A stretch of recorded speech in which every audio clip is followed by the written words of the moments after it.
Coco Gauff confronts crowd after mother's verbal abuse at Wuhan Open final. The Wuhan Open final was supposed to be a celebration, a night of light, power, and history. Thousands of fans filled the arena, flags waving, cameras flashing, and hearts pounding with excitement. Coco Gauff, only 21, stood on the brink of another milestone. She was moments away from cementing her name among the all-time greats. Her mother, Candy, sat calmly in the player's box, hands folded, eyes locked on her daughter. The air was charged with electricity. Every rally sent waves of energy through the crowd. Every serve drew applause that rattled the rafters. And then, in one unguarded moment, the magic broke. From somewhere high in the stands, a voice, sharp and ugly, sliced through the cheers. "Your mother's nothing but a loudmouth. Sit her down." It wasn't the first insult a player had heard in a stadium. But this time it was different. It wasn't about performance or rivalry or sport. It was personal. It was cruel. It was aimed at the person Coco loved most. For a split second, everything froze. The racket in her hand trembled. The crowd fell silent, sensing something had shattered. What happened next would be remembered, not as a scandal, but as a moment of grace under fire, the way to the final. Coco had battled her way to this moment with grit and brilliance. Her opponent, a seasoned European champion, had pushed her to the edge all tournament long. Yet Coco had found a rhythm, a harmony between power and poise. The Wuhan crowd had adored her from the start.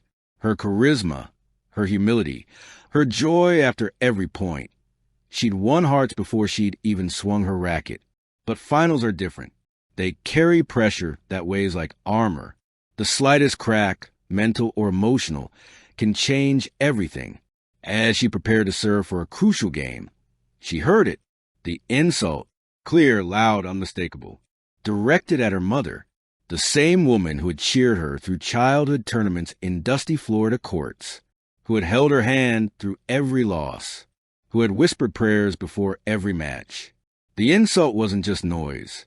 It was an arrow, and Coco felt it pierce straight through her, the fire behind the eyes. She stood motionless for a second. The world seemed to fade, the flashing lights, the murmuring crowd, the sound of tennis balls bouncing. Then something changed in her face. Not rage, but resolve. Candy Gauff, sitting in the stands, didn't move. She knew her daughter well enough to trust her composure. Coco didn't need anger to be powerful. She only needed truth. The chair umpire looked uneasy. The cameras caught every flicker of emotion. And Coco, still standing at the baseline, finally turned toward the crowd. Her voice, when it came, was steady, controlled, firm. "You can talk about me all you want," she said, "but you don't talk about my mother." The entire arena went silent. Even her opponent stopped mid-step.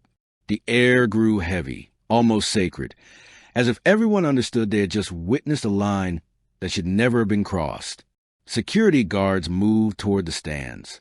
The heckler, a man waving a rival player's flag, was quickly escorted out, but the silence lingered.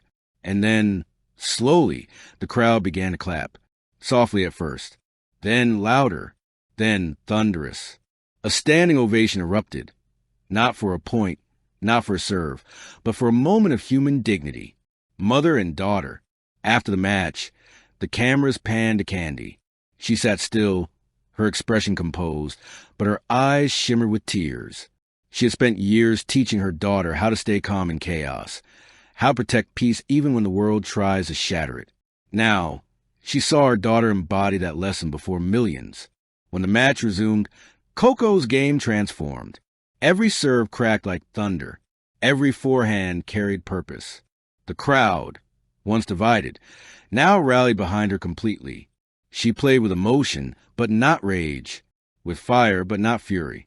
It wasn't just a tennis match anymore. It was a statement. Victory through grace. The final point came with a roar.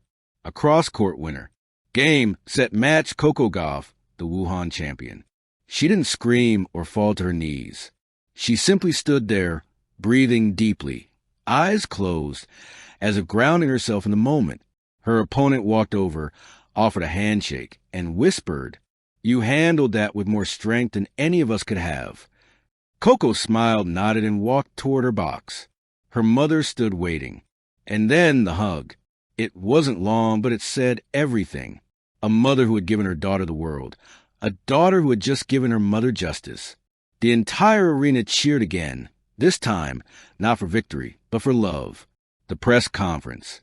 When Coco walked into the post-match press conference, the room was electric.